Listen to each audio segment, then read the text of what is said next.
અમિત ચાવડા જેમણે વિસાવદરમાં કોંગ્રેસ જ જીતશે તેવો દાવો કર્યો છે અને સીધી રીતે એમ પણ કહી દીધું કે વિસાવદર બેઠક હોય કે કોઈ પણ બેઠક હોય જ્યાં ભાજપ અને કોંગ્રેસ વચ્ચે જ સીધી ટક્કર રહેશે। બે પક્ષોની લડાઈ છે। ભારતીય જનતા પાર્ટીનું જે કુશાસન છે, ગેરવહીવટ છે, જે ભ્રષ્ટાચાર છે, એની સામે સમગ્ર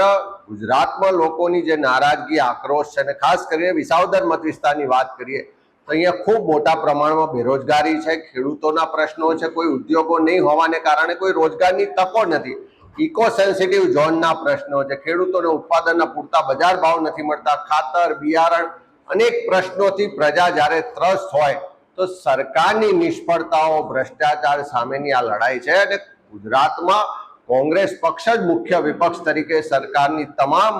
ગેરવહીવટ, ભ્રષ્ટાચાર, નિષ્ફળતા સામે લડે છે અને વિસાવદરની ચૂંટણીમાં પણ